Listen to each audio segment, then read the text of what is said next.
Sore. Kedengaran? Kedengaran, Kak. Kedengaran, Kak.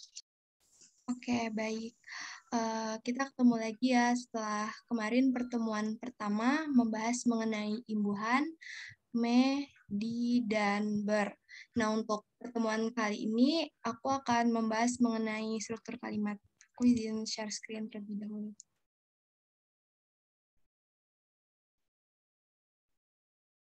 Apakah udah kelihatan?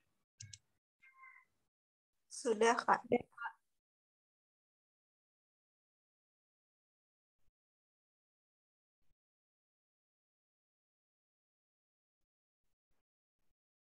Nah, untuk sore ini, aku akan membahas mengenai struktur kalimat. Mungkin nanti aku akan jelasin mengenai subjek, predikat, objek, pelengkap, keterangan, dan aku akan nyinggung juga mengenai kalimat efektif sama kebakuan sedikit karena ada kaitannya dengan struktur kalimat. Seperti minggu sebelumnya, sebelum ke materinya, aku mau kasih pemanasan kuis terlebih dahulu nih. Boleh dijawab di kolom komentar ya.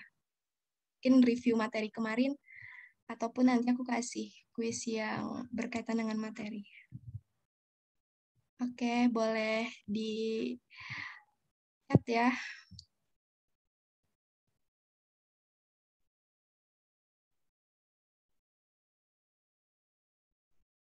Oke, kayaknya soalnya terlalu mudah ya. Udah paham semua nih mengenai perbedaan dari imbuhan dan kata depan di. Jawabannya benar semua. Jawabannya itu B.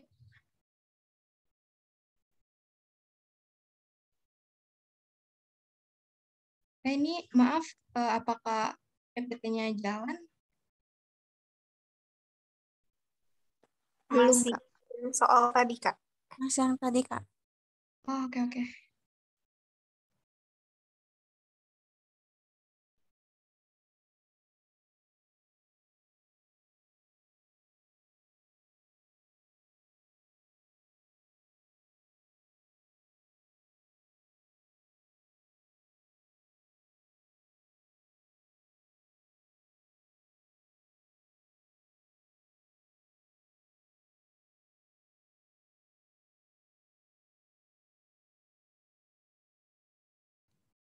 Oke, mungkin semua teman-teman tadi jawabannya udah pada benar ya.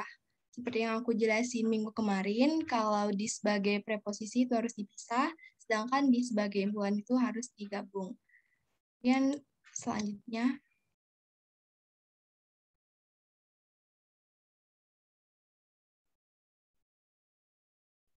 ini mungkin aku mereview dari tutor yang lainnya.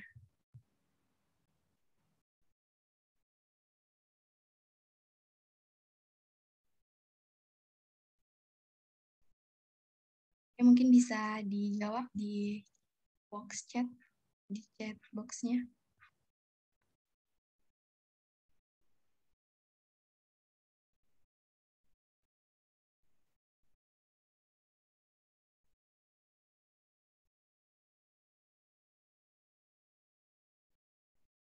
Oke, pada jawab B semua. Oke, udah pada pinter-pinter ya penggunaan tanda baca, imbuhannya. Oke, kita lihat jawabannya.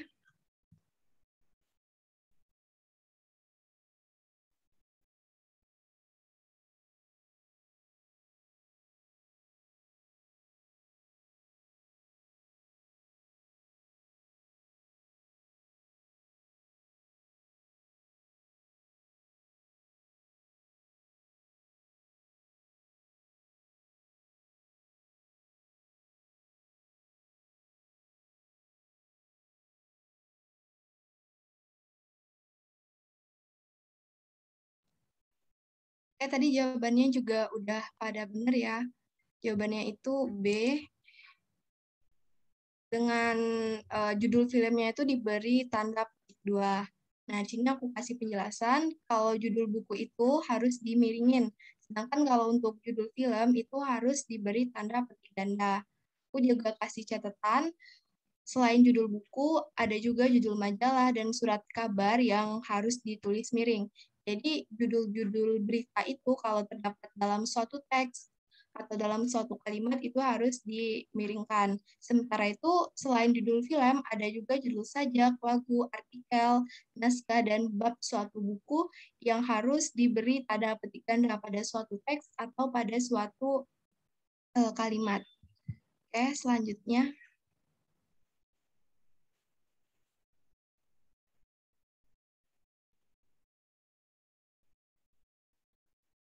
Nih, kalian boleh jawab sudah atau belum ya untuk jawabannya.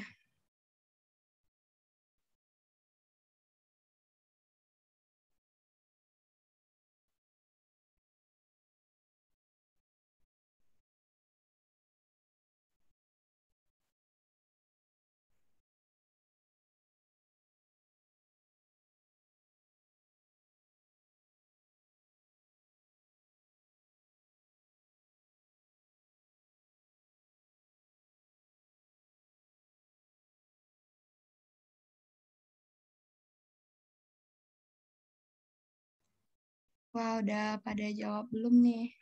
Wah, ada yang udah. Ayo, yang mana jawabannya? Yuk, yang lainnya belum atau sudah nih kalimatnya?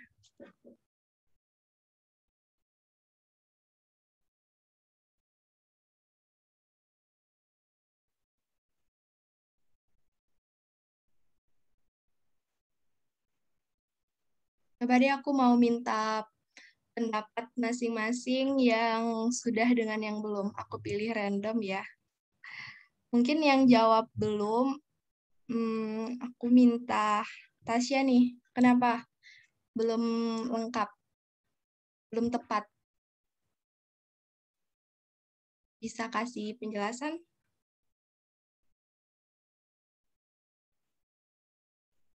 Pendapat kalian aja, gimana?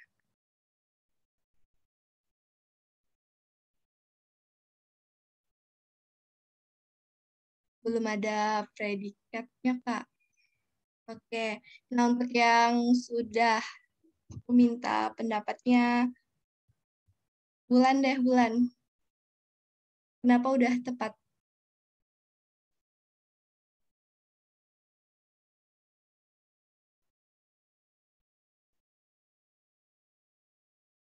Ayo Bulan, bisa kasih pendapatnya kenapa sih kalimat ini strukturnya udah tepat?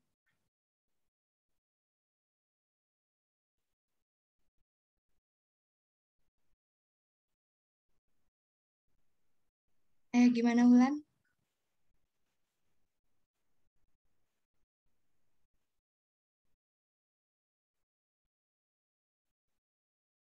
Oke, mungkin Wulan masih kebingungan juga kenapa dia menjawab udah. Mungkin aku langsung aja kasih jawabannya. Jawabannya itu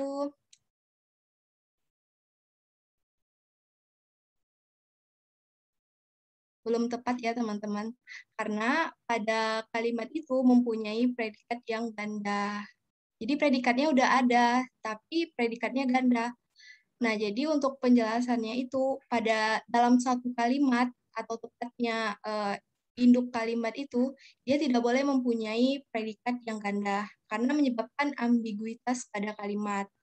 Nah, seharusnya setelah kata pria itu diberi konjungsi yang sebagai perluasan dari subjek untuk memperjelas predikatnya. Jadi ini kan belum ada konjungsi yang ya. Jadi ada dua predikat, ada berbaju merah, ada adalah. Jadi yang merujuk pria ini siapa apa predikatnya menimbulkan ambiguitas. Jadi kalimat yang tadi itu belum tepat. Kayak gitu ya teman-teman. Kemudian untuk topik pada hari ini,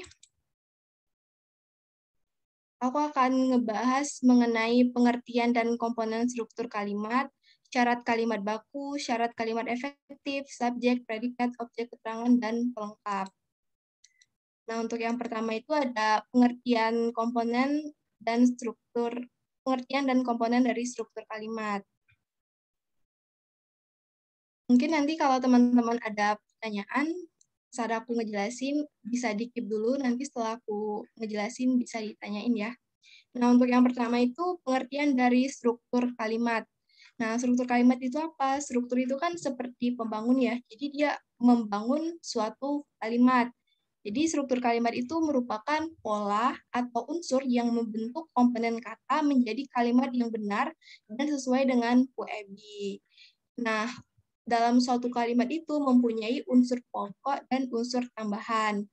Untuk unsur pokoknya itu sendiri, dia ada subjek dan ada predikat. Jadi, suatu kalimat itu bisa dikatakan kalimat yang benar jika dia udah ada subjek dan ada predikatnya. Jadi, antara subjek dan predikat ini tidak boleh hilang salah satu. Kemudian ada unsur tambahan juga, ada objek, pelengkap, dan keterangan. Nah, kalau unsur tambahan ini boleh ada dan juga boleh tidak ada. Jadi kalau keberadaan dari unsur tambahan ini tidak ada dalam suatu kalimat, itu tidak dipermasalahkan. Intinya unsur pokoknya dulu nih yang diutamain dalam suatu kalimat. Nah, untuk unsur pokok itu sendiri, dia nggak mesti subjeknya duluan. Boleh kok predikatnya di awal baru subjek. Nanti itu ada namanya kalimat inversi, di mana predikat dulu baru subjeknya. Selanjutnya, ini ada komponen dari kalimat majemuk.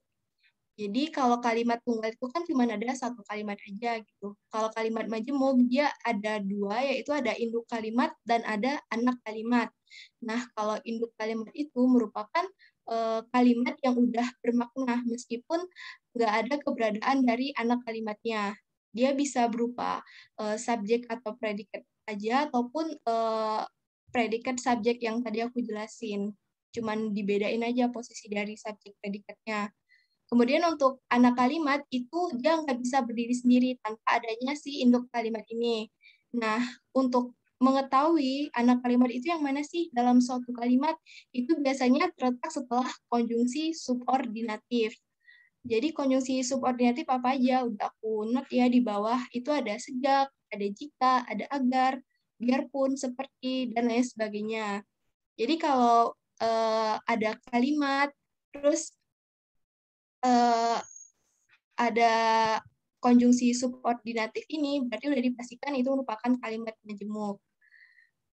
Mempunyai induk kalimat dan anak kalimat. Contohnya seperti apa? Biar lebih jelasnya, ini. Andi selalu terlihat sedih semenjak neneknya pergi ke kampung halaman. Nah, tadi kan udah aku jelasin, kalau setelah kalau ada konjungsi subordinatif, berarti dia merupakan kalimat majemuk, berarti ada induk kalimat dan ada anak kalimat. Dan untuk mengetahui anak kalimat itu posisinya di mana sih? Itu ada setelah konjungsi subordinatif, yaitu di sini konjungsi subordinatifnya itu semenjak. Jadi anak kalimat itu neneknya pergi ke kampung halaman, sedangkan induk kalimatnya itu Andi selalu terlihat sedih. Mungkin ada yang bingung, kalau anak kalimat terletak di awal, baru induk kalimatnya, boleh nggak sih, Kak? Boleh-boleh aja sih, asalkan kalimatnya masih logis, kalimatnya nggak menimbulkan ambiguitas. Dan untuk analisisnya masih tetap sama, kalau mau cari anak kalimat, ya cari aja yang setelah konjungsi subordinatif. Tuh. Ya, selanjutnya, syarat kalimat baku.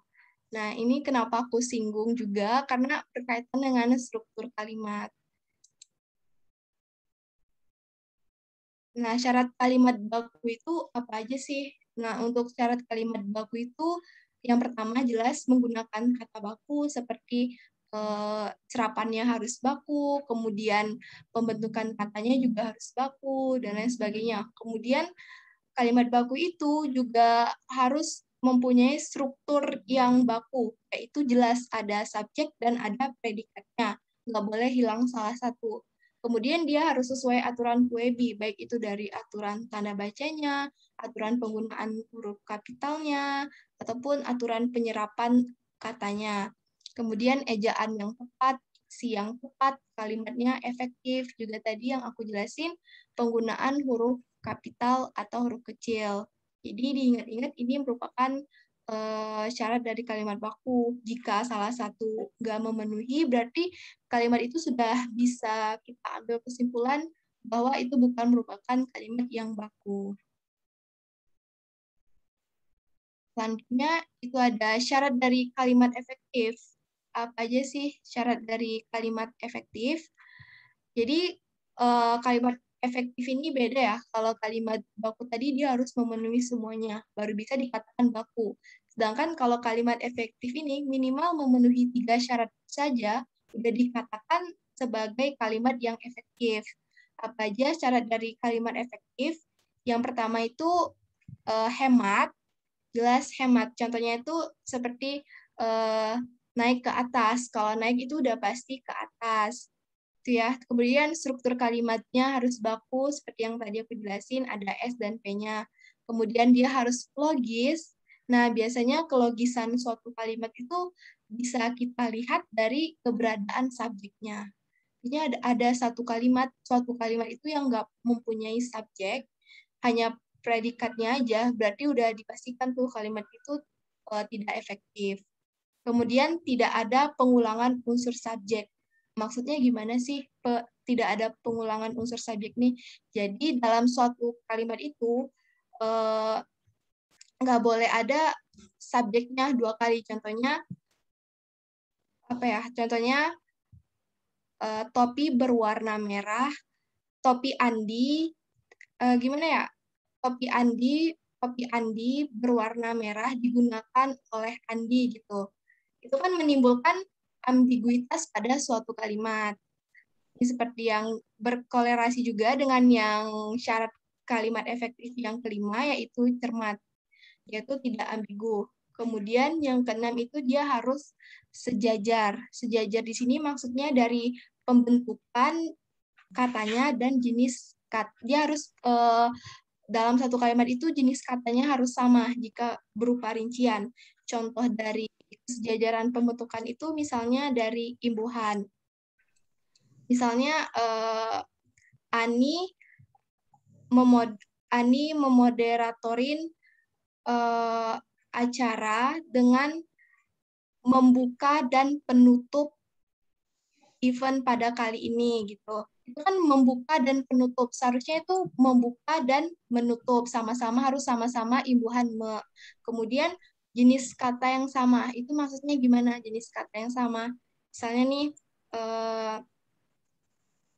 Indah adalah anak yang rajin, pintar, dan suka membaca buku. Itu kan ada rajin yang merupakan kata sifat, ada pintar yang merupakan kata sifat, dan membaca buku itu merupakan termasuk ke dalam kata kerja. Jadi tidak ada kesejajaran dalam kalimat itu. Jadi seharusnya kalimat itu rinciannya berupa kata sifat semua ataupun kata kerja semuanya. Jadi harus sejajar dalam satu kalimat. Kemudian yang ketujuh itu kepaduan antar kalimat. Kepaduan antar kalimat ini maksudnya gimana?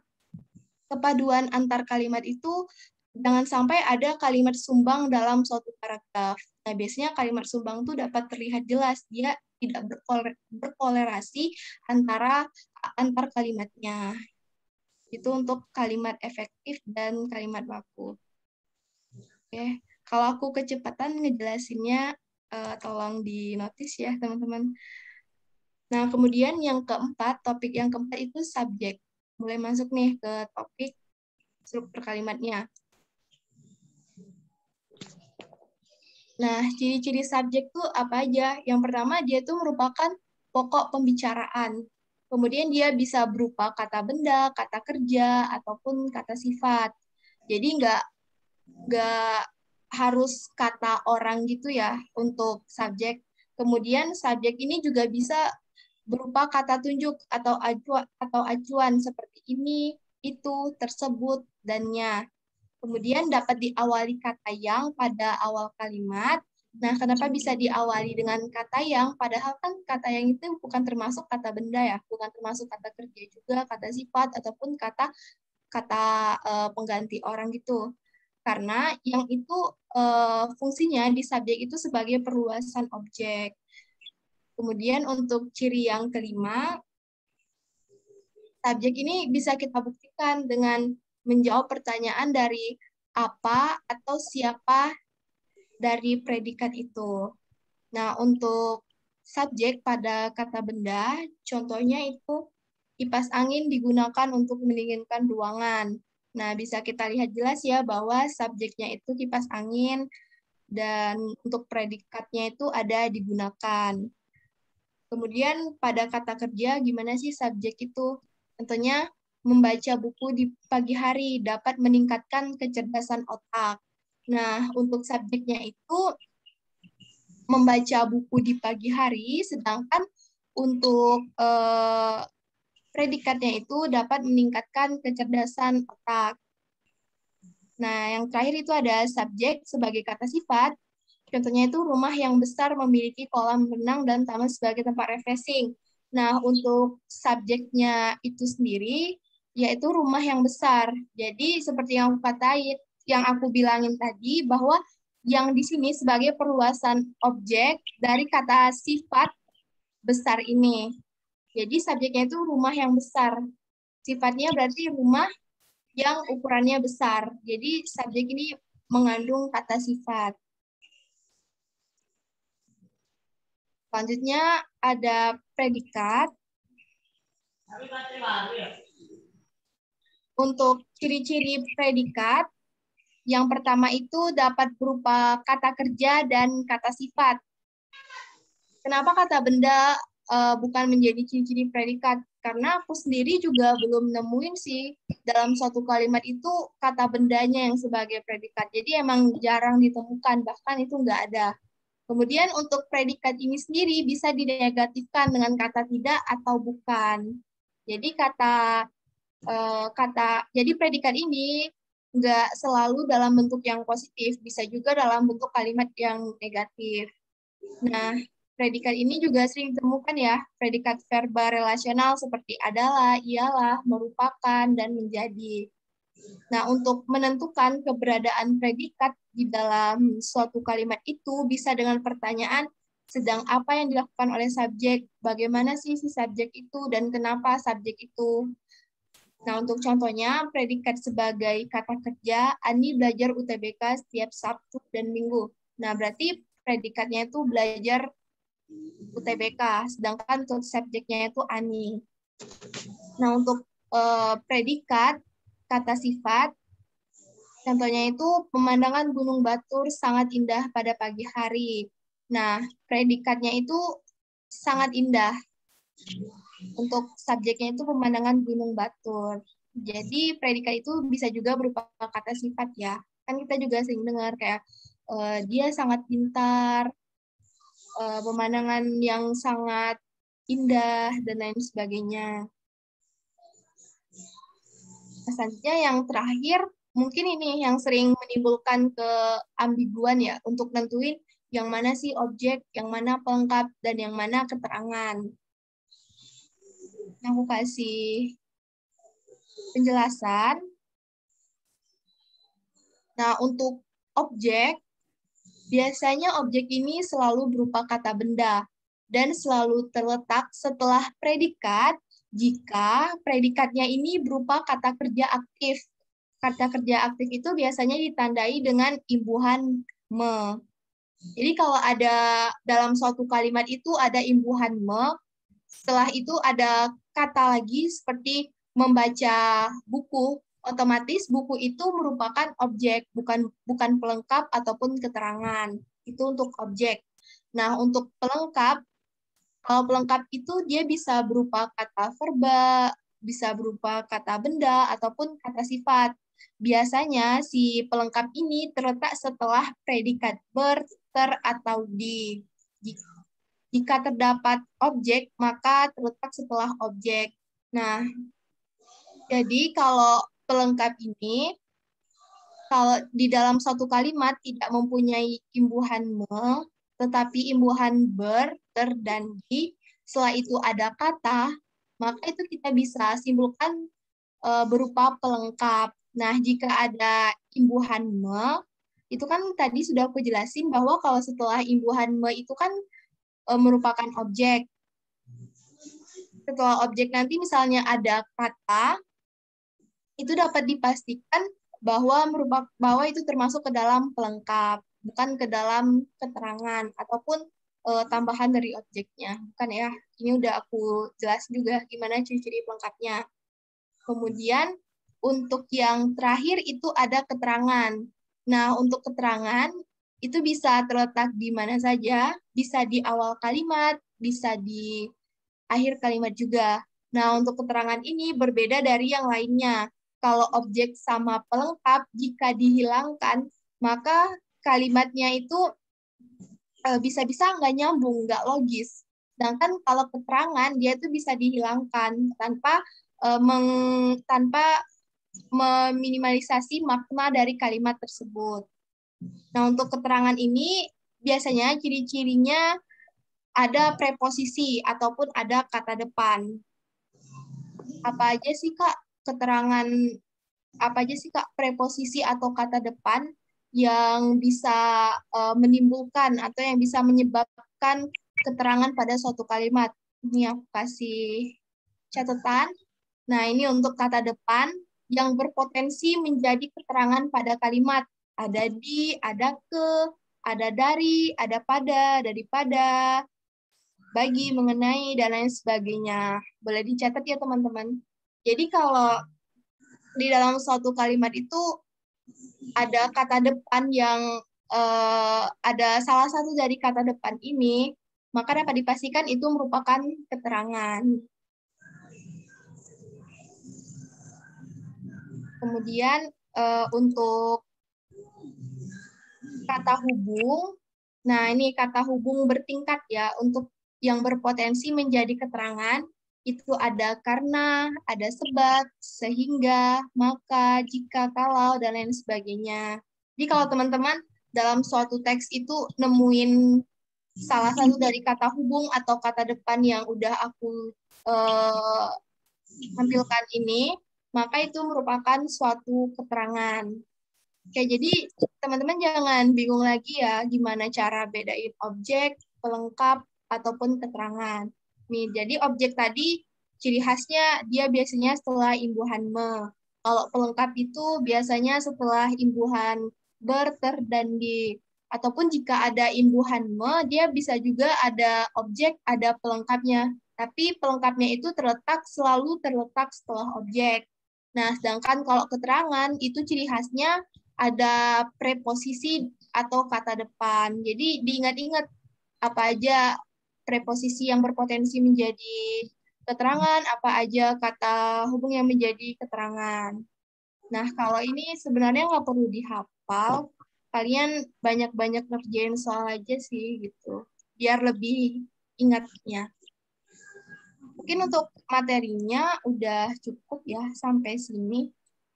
Teman-teman ada yang masih bingung atau akunya ngejelasin kecepatan? Boleh ditanyakan? Kak. Ya? Aku mau tanya yang ini berarti yang kata depan yang menjadi keterangan itu keterangannya setelah kata depannya baru disebut keterangan. Kata depannya ya sih bisa juga begitu. Ini aku kasih contoh ya, misalnya untuk membangun suatu negeri, pemerintah harus membentuk organisasi. Nah, jadi untuk keterangannya itu untuk sampai negeri, untuk membangun suatu negeri termasuk keterangan. Nah, setelahnya itu baru nanti kita tentuin subjeknya yang mana, predikatnya yang mana. Jadi nggak setelah kata depannya sih keterangannya. Kata depannya juga masuk ke dalam keterangannya gitu. Oke, Kak, terima kasih. Sama-sama. Apa ada lagi yang ingin ditanyakan? Yang masih bingung mengenai kalimat efektif, kalimat baku, ataupun predikat, subjeknya?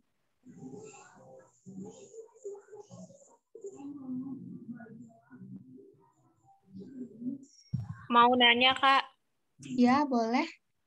Masih bingung sama induk kalimat dan anak kalimat, tapi lebih bingung ke anak kalimatnya sih. Misalnya kita itu kan tadi ada syaratnya konjungsi subordinatif ya.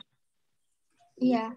Kalau misalnya kita nggak hafal konjungsi subordinatif itu apa aja gitu Kak, gimana cara nentuin, oh dia ini induk kalimat atau dia ini anak kalimat gitu Kak?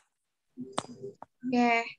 Misalnya kita nggak hafal ya, apa aja sih yang termasuk konjungsi subordinatif ini.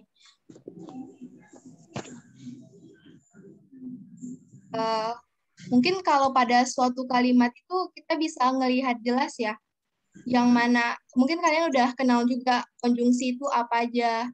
Jadi kalau di dalam suatu kalimat itu ada konjungsinya, dapat dipastikan setelah konjungsi itu dia anak kalimat. Biasanya induk kalimat itu langsung subjek dulu ataupun predikat dulu di depannya. Nggak ada konjungsi apapun. Oke Kak, makasih. Ya, sama-sama. Ya, ada lagi yang ingin ditanyakan?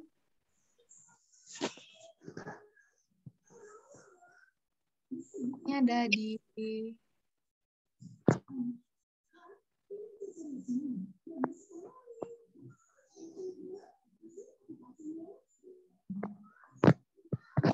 kolom.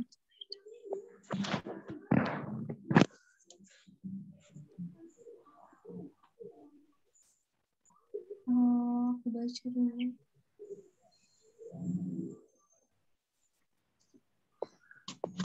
Ulangi tentang kalimat baku. Oke ya, aku ulangin tentang kalimat baku.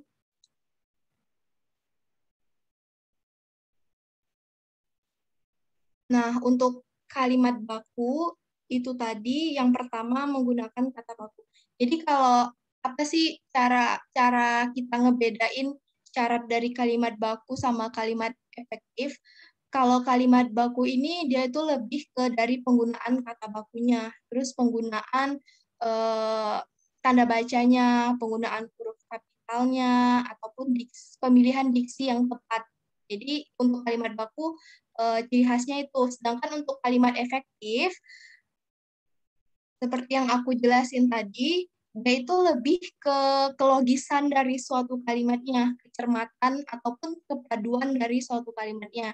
Jadi kalau untuk unsur-unsur seperti kata bakunya, seperti tanda baca, penggunaan huruf kapital dan huruf kecil, itu lebih ke syarat dari kebakuan suatu kalimat. Sedangkan kalau keefektifan suatu kalimat, dia itu lebih ke kelogisannya, apakah dia nimbulin keambiguitas pada kalimat tersebut, ataupun kesejajaran dan kepaduan suatu kalimat. Jadi gitu untuk lebih mudah ngebedain syarat dari kalimat efektif sama kalimat baku. Tapi dua-duanya kesamaannya itu mereka harus punya subjek dan predikat. Karena subjek dan predikat ini nggak boleh dihilangin salah satunya. Oke, jadi gitu ya untuk mengenai kalimat baku. Apakah udah paham, Rangga Kusuma?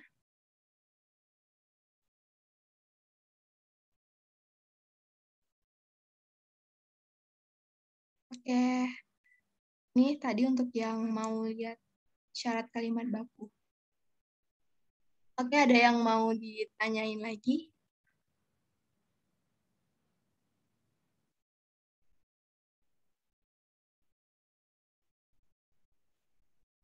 Oh ya, mungkin aku mau ngasih tahu juga ya. Kan aku di pertemuan yang pertama kemarin aku udah sempat singgung sedikit juga ya. Kalau di UTBK kemarin itu ada soal pertanyaannya itu berupa kalimat aktif menggunakan imbuhan me, tetapi nanti yang ditanyakan itu kita tuh harus merubah imbuhan me itu ke imbuhan di. Jadi untuk struktur kalimatnya itu nanti juga berbeda. Jadi kita nggak bisa menyamaratakan struktur kalimat dari kalimat aktif dengan kalimat pasif. Jadi kita tetap harus hati-hati juga. Biasanya tuh kalau menganalisis struktur kalimat, keraguannya itu terletak di tiga ini. Bingung gimana bedain objek pelengkap sama keterangan. Itu sih biasanya kesalahan-kesalahan yang menyebabkan kebingungan dalam menjawab pertanyaannya. Tapi sekarang, apakah masih ada yang bingung mengenai bedain objek pelengkap sama keterangannya? Boleh ditanyain. Ataupun topik yang lainnya yang masih bingung, silahkan ditanyakan ya teman-teman.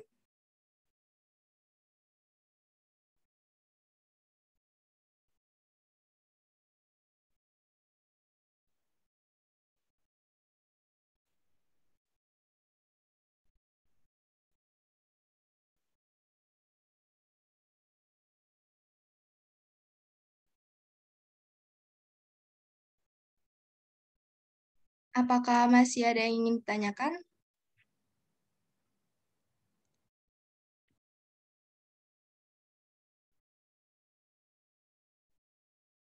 Oke, boleh kasih contoh. Oke, untuk contoh objek pelengkap sama keterangan ya. Oke, nanti dulu apakah semua objek selalu berimbuhan me? Iya, semua objek itu selalu setelah imbuhan me gitu. Karena si objek ini menjelasi apa yang dilakukan oleh me. Jadi dia memperjelas dari kata kerjanya. Ya. Untuk contoh objek pelengkap sama keterangan.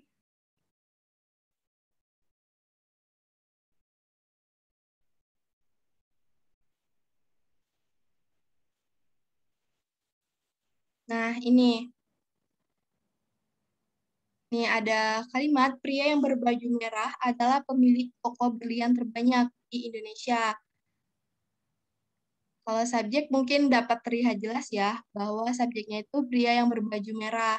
Nah, adalahnya ini termasuk ke dalam predikat.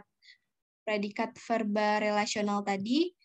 Nah, setelah predikat, karena predikatnya ini bukan imbuhan me, dan dia juga kalau dihilangkan, kalau dijadikan keterangan, kan keterangan tadi syaratnya dia bisa dihilangkan. Kalau dia dihilangkan, kalimatnya jadi nggak logis. Jadi objek bukan, keterangan bukan, dapat kita simpulkan bahwa dia merupakan suatu pelengkap. Sedangkan di Indonesia, seperti yang aku jelasin tadi, ada kata depan yang berpotensi menjadi suatu keterangan, yaitu di. Jadi di Indonesia ini merupakan keterangan. Itu untuk contohnya. Jadi kalau suatu kalimat itu predikatnya nggak ada ber, nggak ada ter, nggak ada di, terus kalian bingung apakah itu pelengkap ataukah itu keterangan, kalian bisa coba ngehilangin kalimat yang kalian bingungin itu. Masih logis nggak sih kalau dihilangin? Kalau masih logis, berarti itu termasuk ke dalam kalau masih logis, berarti itu termasuk ke keterangan, sedangkan kalau dihilangin, kalimatnya jadi nggak nyambung, berarti dia otomatis pelengkap. Nah, seperti ini. Kalau di Indonesianya dihilangin, kalimatnya masih logis kan ya? Pria yang berbaju merah adalah pemilik toko berlian terbanyak, masih logis. Sedangkan kalau pemilik toko berlian terbanyak ini kita hapus, pria yang berbaju merah adalah apa gitu. Gak nyambung kan jadi kalimatnya. Jadi gitu, kalau kalian bingung jika di kalimat itu nggak ada imbuhan ber, ter, atau dinya. Itu yang untuk contoh objek pelengkap dan keterangan. Baik, ada yang mau ditanyain lagi? Yang masih bingung-bingung nih.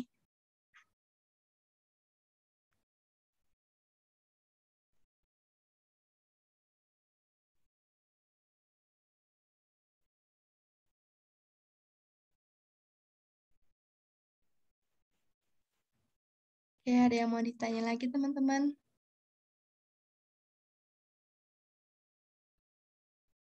Kalau nggak ada, mungkin kita langsung ke kuis aja ya. Oke, aman. Ke kuis, nanti aku minta bantuan teman-teman nih buat tentuin yang mana predikat, yang mana keterangan, yang mana objek, subjek. Nih, aku punya 5 soal. Dan untuk yang pertama nih boleh kalian baca dulu. Dijawab di kolom komentar ya. Kolom komentar. Chatbox maksudnya. Boleh dibaca dulu.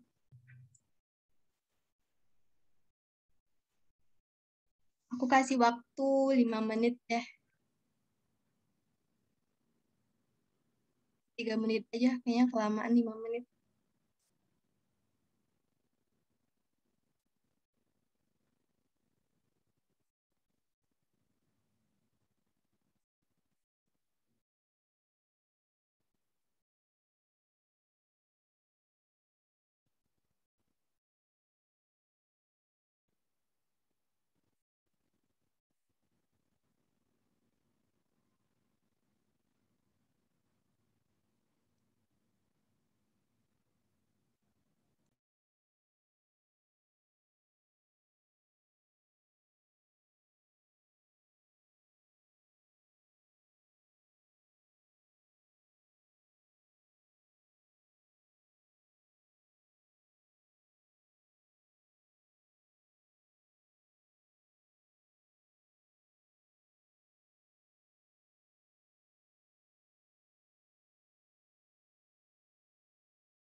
Ini ada yang jawab C. Ayo yang lainnya, apa nih kira-kira?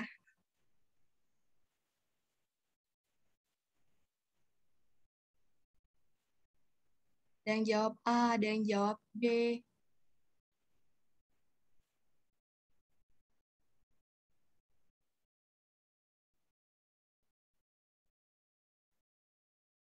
Aku tunggu 1 menit lagi nih. B.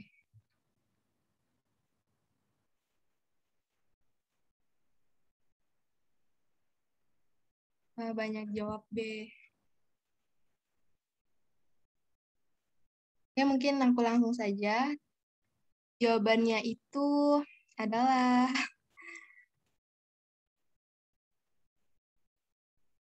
B. Gak ada yang jawabannya itu C. Jadi kalimat yang gak berstruktur lengkap itu adalah C. Buktinya apabila aktivitas yang cukup padat melanda di kantor tidak membutuhkan waktu lama hingga Anda jatuh sakit. Jadi di kalimat yang ketiga itu dia nggak mempunyai subjek. Jadi kan udah aku jelasin, apabila itu termasuk ke dalam kata hubung bertingkat. Jadi dia berpotensi menjadi keterangan. Nah, ini tadi buat yang nanyain anak kalimat sama induk kalimat. Setelah konjungsi, jika dia ada konjungsinya, berarti dia merupakan anak kalimat. Nah, untuk yang tidak membutuhkan sampai jatuh sakit ini, dia merupakan induk kalimat. Nah, untuk anak kalimat ini dia nggak mesti ada subjek sama predikatnya. Dia berupa keterangan saya juga tidak masalah ya. Tetapi kalau di induk kalimat dia wajib ada subjek, ada predikatnya. Jadi ini tidak membutuhkan waktu lama, merupakan predikat hingga Anda jatuh sakit merupakan keterangan. Jadi tidak ditemukan subjek. Seharusnya sebelum predikatnya ini diberikan subjek. Gitu ya teman-teman. Ini aku mau nanya yang jawab B.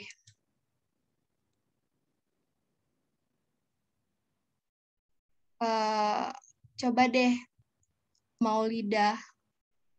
Struktur apa aja sih yang ada di kalimat nomor 2 ini?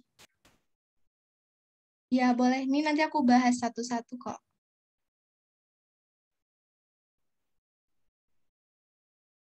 Ayo aku coba tanya Maulidah deh. Kalimat yang kedua ini struktur apa aja sih yang ada?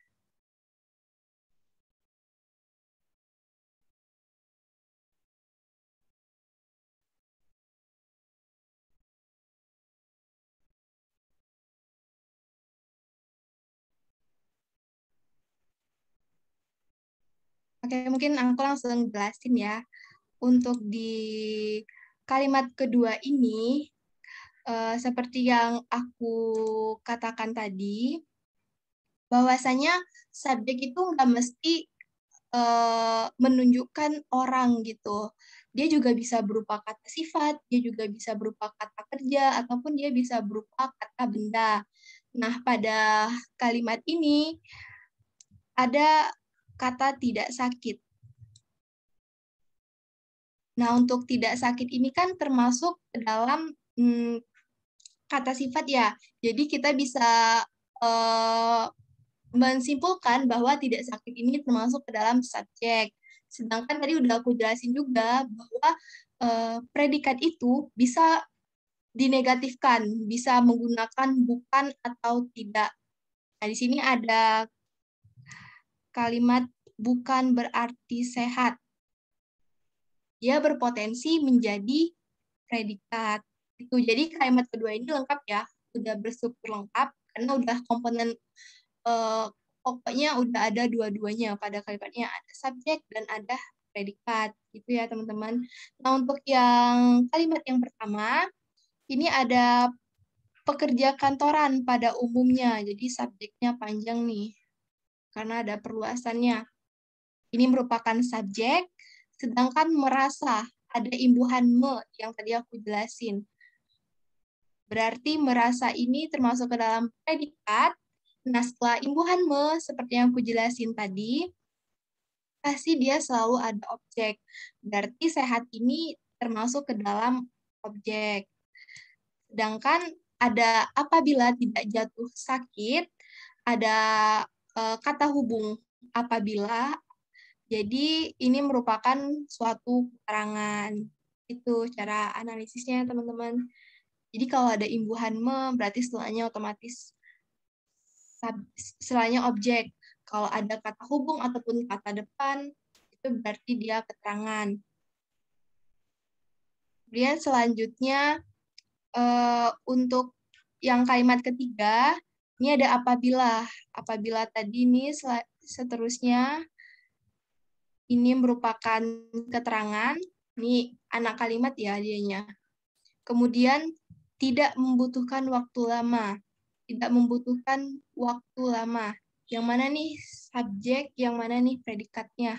Nggak ada ya. Tadi yang ketiga ini udah aku jawabannya yang tidak berstruktur lengkap, tidak ditemukan subjeknya. Nah, untuk yang kalimat keempat, ini jika. Jika tadi termasuk ke dalam kata depan ya, kata depan berarti dia keterangan. Kemudian dapat diperkirakan pula bahwa sisi kantor juga akan tertular dalam sekejap. Yang mana nih? Coba ada yang tahu nggak yang mana subjek, yang mana predikatnya? Aku mau dari teman-teman nih, ada yang tahu nggak? Yang mana yang termasuk subjek, yang mana termasuk predikatnya?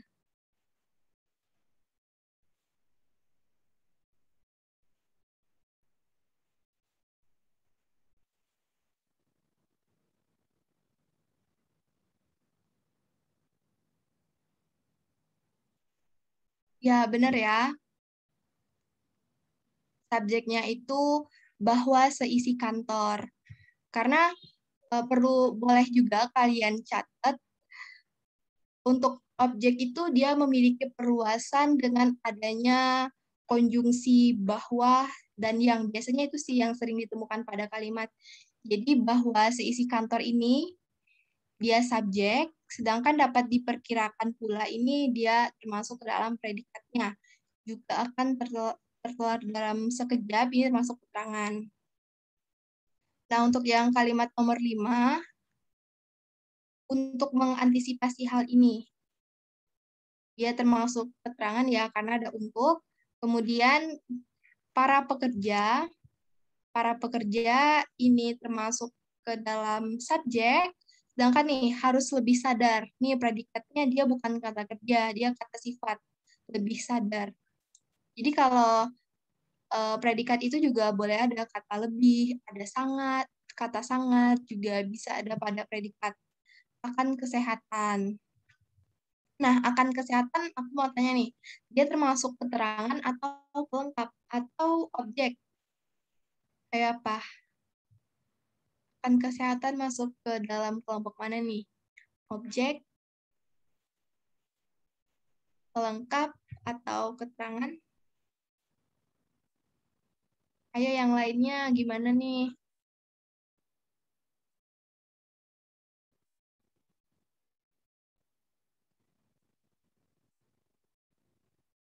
Apakah benar dia termasuk ke objek? Sepertinya kurang tepat ya dia masuk ke objek. Tadi udah aku jelasin kalau objek itu biasanya itu selalu setelah imbuhan me. Ini ada juga yang, ya benar ya, jawabannya itu pelengkap. Nah, jadi kan tadi udah aku bilang, kalau dia nggak ada imbuhan me, terus kalian bingung itu termasuk pelengkap atau keterangan, coba deh kalian hilangin kalimatnya. Para pekerja harus lebih sadar. Lebih sadar apa? Nggak nyambung kan? Nggak ada maksud, nggak ada apa ya? Nggak ada makna dari kalimat tersebut. Jadi dia ini akan kesehatan termasuk ke dalam lengkap karena dia tidak bisa dihilangkan. Itu ya, teman-teman. Ada yang masih bingung nentuin struktur kalimatnya? Semoga bisa dipahamin ya.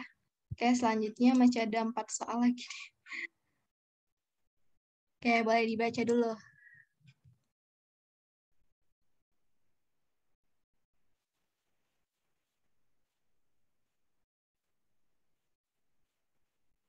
Tunggu 3 menit ya.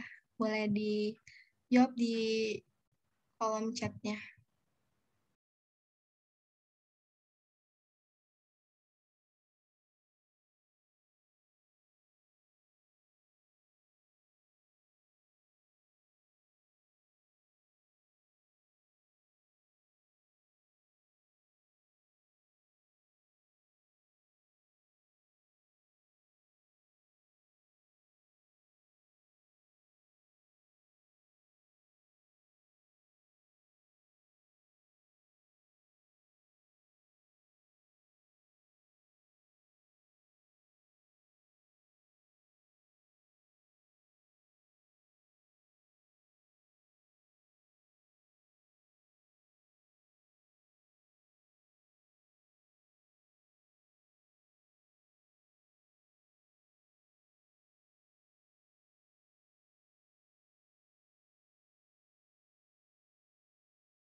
Ya, ada yang sudah selesai menganalisis paragrafnya.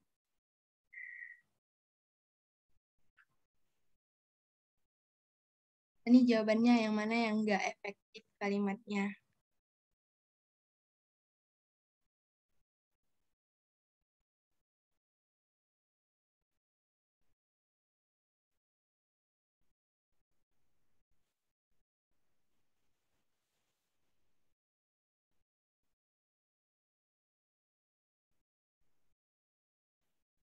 Yang udah jawab nih, 5 katanya. Nah, yang lain gimana nih? Jawabannya apa?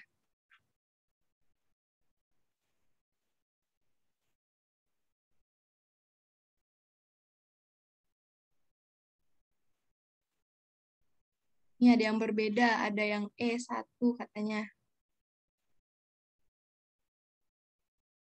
Oke, mungkin aku langsung bahas. Jawabannya itu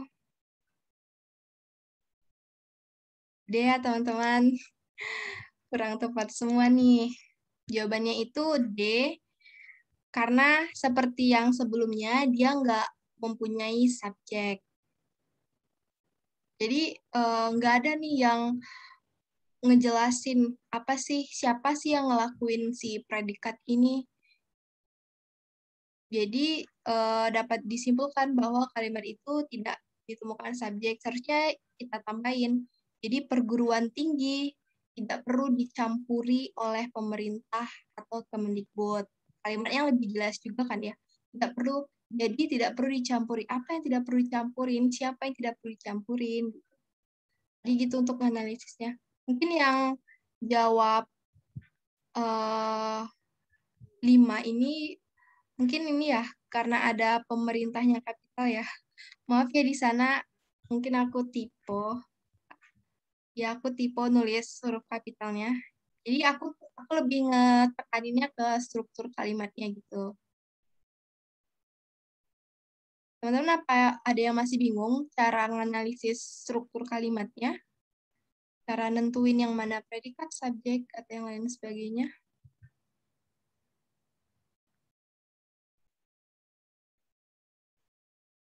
Ya, mungkin lanjut ke soal selanjutnya ya.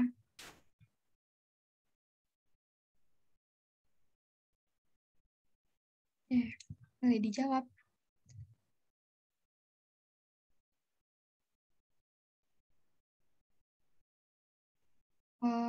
Pilihan. Keras hati dan keras kepala.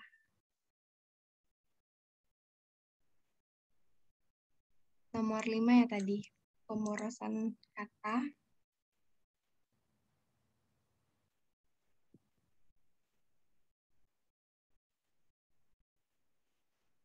Enggak ya, untuk berkeras hati sama keras kepala itu maknanya berbeda.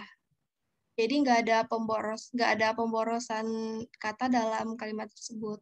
Kalau udah di paragraf itu jadi bingung Kak. Ya, jadi kalau PBM itu soalnya paragraf ya gini-gini, jadi kalian banyak-banyakin lah baca-baca, ngerjain-ngerjain TO, soal-soal gitu. Tapi kalau di UTBK paragrafnya nggak banyak-banyak kok. Kadang cuma paragraf singkat ini yang dari 5 kalimat, bahkan 4 kalimat, ataupun ada 2 paragraf tapi dia singkat-singkat gitu. Jadi ya biasa-biasain ngerjain soalnya teman-teman biar terbiasa baca cepat karena waktunya juga terbatas. Belum lagi nanti kita analisis, ini benar nggak ya penggunaan imbuhannya, ini benar nggak ya tanda hubungnya, ataupun tanda baca, ataupun yang mana ya predikat subjek itu gimana. Jangan sampai ya nanti di hari hanya gitu. Jadi dari sekarang masih ada waktu buat latihan, banyak-banyak latihan. Oke nih selanjutnya.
Ini ada yang jawab C, ada yang jawab D. Ya, yang mana?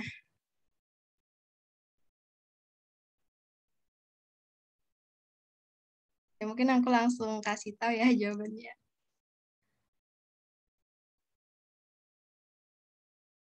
Jawabannya itu A, kurang tepat lagi ya. Jadi udah aku jelasin kalau kalimat baku itu biasanya dia keterkaitan dengan yang ada di PUEB ya. Ada tanda bacanya, ada huruf kapital, diksi, dan lain sebagainya. Nah, ini pada kalimat satu, nih ada setelah di Indonesia menjadi. Kalau tanda komanya nggak dihilangin, kalimatnya jadi nggak baku, nggak baku. Yang mana sih yang subjeknya gitu, yang mana predikatnya menimbulkan ambiguitas. Jadi perlu dihilangkan ya untuk tanda komanya. Jadi untuk kalimat yang pertama ini, nih perbaikannya, eksistensi hingga di Indonesia ini merupakan subjek, komanya kita hilangin, yang koma ini tadi kita hilangin, menjadi, jadi dapat terlihat jelas predikatnya, kemudian setelahnya itu merupakan suatu pelengkap. Ini mungkin ada yang bingung, ini menjadi kenapa nggak objek, Pak? Menjadi kan bukan termasuk imbuhan ya, teman-teman. Jadi gitu untuk penjelasannya. Nih, sering-sering nih di UTBK ada soal yang gini. Sangat mengecoh sekali, kelihatan benar, tapi ternyata kalimatnya nggak baku gitu. Jadi harus lebih hati-hati ya teman-teman dalam menganalisisnya, lebih tajam gitu dalam menganalisisnya. Oke, soal terakhir.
Mungkin boleh dijawab teman-teman yang nomor 5 ini. Nggak apa-apa salah. Salah benar itu biasa.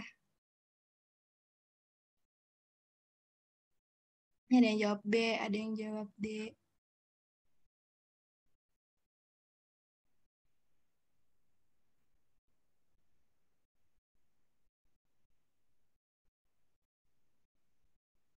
Ada yang jawab B.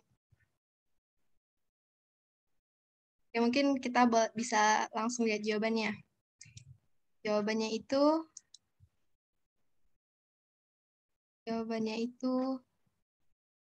ini udah ke spill. Kesalahan teknis. Jawabannya itu D. Tadi ada yang jawab D, benar. Oke, jawabannya itu D ya. Karena apa? Karena di kalimat yang ditebalin tadi, dia nggak punya subjek. Sudah menjadi kewajiban, itu merupakan predikat, kewajiban kita pelengkap, untuk berupaya sampai dalam tubuh itu termasuk keterangan. Mungkin tadi ada yang jawab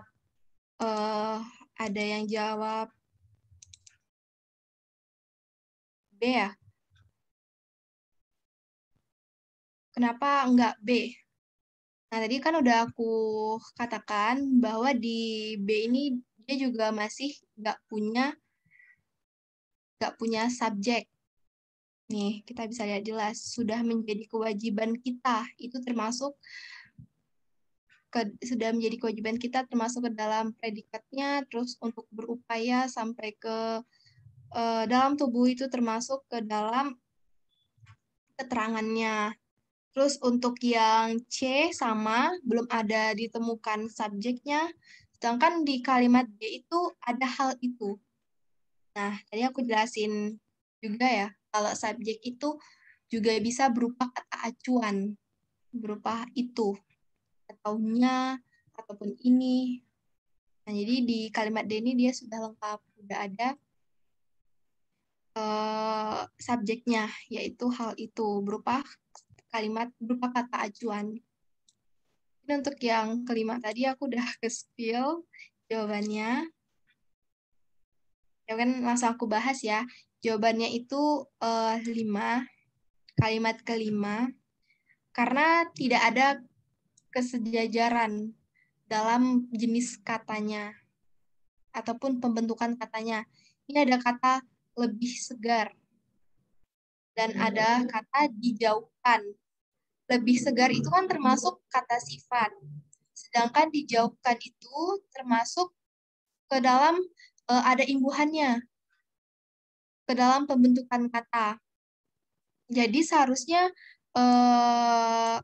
antara lebih segar sama dijauhkan ini harus kita jadikan mau ke dalam bentuk imbuhan atau kita jadikan ke dalam sama-sama ke dalam kata sifat.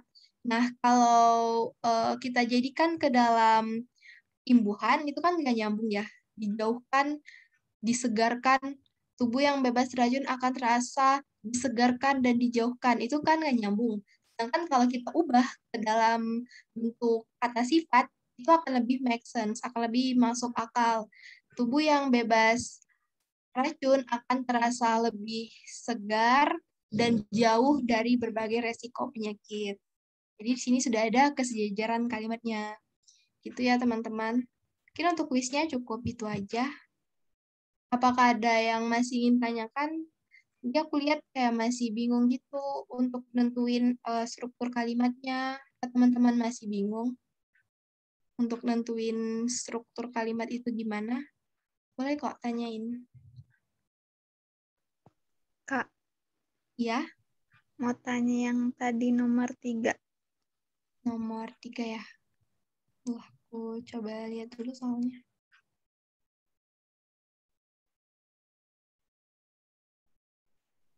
Iya itu. Ya, Itu yang nomor 4. Yang kalimat nomor 4 itu aset nasional, asetnya itu baku nggak, Kak? Yang benar aset S-nya 2 atau 1? iya aset S-nya 1 ya. Maaf ya, mungkin ini aku bikin PPT-nya emang malam-malam. Ada tipe-tipe, ada berapa tipe tadi? 2 kali tipe ya. Maaf ya teman-teman, ini asetnya 1 ya harusnya. Oke, Kak, terima kasih. Ya, maaf ya. Ini ada yang nanya, Kak, pabrikan emang baku. Ini untuk soal nomor berapa ya? Kalau boleh tahu.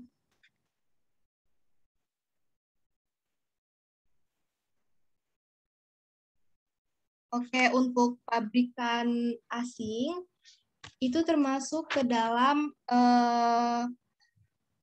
kalimat baku ya. Itu ada di apa ya namanya? Coba kalian cek di Google, tentuin katanya baku atau enggak itu. Itu ada pengertiannya kok pabrikan itu apa gitu. Ya itu termasuk kalimat baku juga.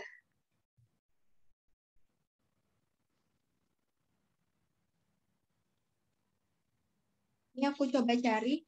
Jadi pabrikan itu artinya orang atau perusahaan atau yang memproduksi sesuatu, biasanya dalam skala yang besar atau produk yang dihasilkan oleh pabrik. Jadi itu arti dari pabrikan. Jadi dia punya maknanya juga pabrikan. Ini termasuk ke dalam kata baku juga ya.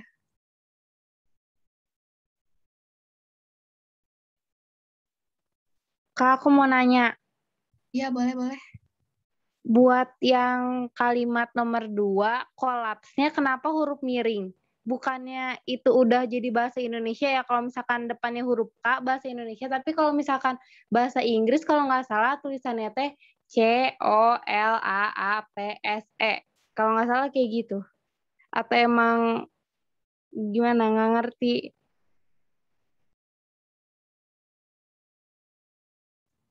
Iya, bener kok kamu. Collapse-nya itu seharusnya di biasa aja tulisannya. Maaf banget ini PPT-nya banyak kesalahan. Tapi kalau dianalisis satu-satu ya sebenarnya bisa kelihatan jelas kalau jawabannya itu emang kalimat pertama, karena kan nggak jelas ya yang mana subjek, yang mana predikatnya, itu ya teman-teman. Aku mohon maaf banget ya banyak kesalahan, ketipuan. Ini ada yang mau ditanyakan lagi? Mungkin ada yang nanya, bedanya ketidakbakuan kalimat atau ketidakefektifan kalimat gimana? Kayak tadi udah aku jelaskan juga ya, kalau ketidakbakuan kalimat itu dia lebih ke masalah kata bakunya, baik itu serapannya, baik itu dia ada di dalam Kamus Besar Bahasa Indonesia itu atau enggak gitu. Tanda baca juga bisa, kemudian penulisan huruf kapital itu juga bisa ketidakbakuan dari kalimat. Terus kalau ketidakefektifan dari suatu kalimat itu dia lebih ke kelogisan. Suatu kalimat kecermatan, kesejajaran seperti soal nomor 5 tadi. Kemudian kepaduan. Apakah padu antar kalimatnya, adakah kalimat sumbang atau enggak. Jadi gitu ya untuk bedanya ketidakbakuan kalimat sama ketidakefektifan kalimat. Tapi dua-duanya ini sama-sama harus mempunyai subjek dan predikat. Nah, biasanya kalau di soal-soal itu, kalau nanyain tentang ketidakbakuan, tentang keefektifan itu, kalian pertama kali lihat struktur kalimatnya aja dulu, analisis dulu struktur kalimatnya itu gimana. Kalau itu udah benar semua, baru deh kalian ke tanda bacanya, baru ke serapannya, ataupun ke penggunaan huruf kapital atau enggaknya. Jadi untuk menganalisis soal-soal yang gini, yang pertama itu kalian harus tentuin dulu struktur kalimatnya. Baru deh ke tanda baca dan lain sebagainya. Gitu. Ada yang mau ditanyain lagi?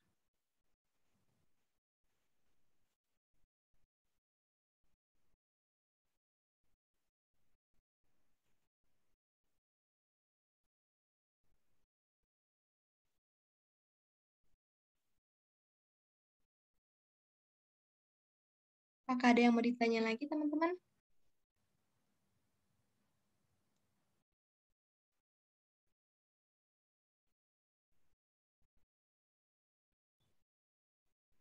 Oke, kalau udah cukup, aku akhirin ya. Makasih udah berpartisipasi pada hari ini. Semoga ini bisa membantu kalian dalam menjawab soalnya nanti. Ini aku ada kutipan nih. Kuatin mental kalian dari sekarang, tahan nafsu kalian untuk malas-malasan. Karena UTBK tuh gak kerasa, makin dekat aja nih. Terus apa yang akan kita tuai nanti, itu yang bakal kita dapetin. Jangan ragu untuk memulai. Misalnya nih, kalian ragu untuk memulai dari mana, ngerasa insecure, teman-teman lain progresnya udah pada keren-keren, mulai aja gitu. Sekalipun itu kalian mulai dengan materi yang sangat tinggi, nggak apa-apa. Asalkan kalian itu juga ikut berprogres, itu sih yang penting dalam mencapai apa yang bakal kita dapetin. Gaspol. Yang penting itu kalian yang lupa ibadah, gitu sih. Oke, mungkin kalau masih ada yang ragu, kalian bisa tanyain ke mentor, ataupun bisa tanyain ke aku langsung, ke IG aku, udah aku tulis ya, atau line aku ID-nya ini. Oke, terima kasih kembali teman-teman. Semoga bisa lulus dengan apa yang kalian inginkan ya.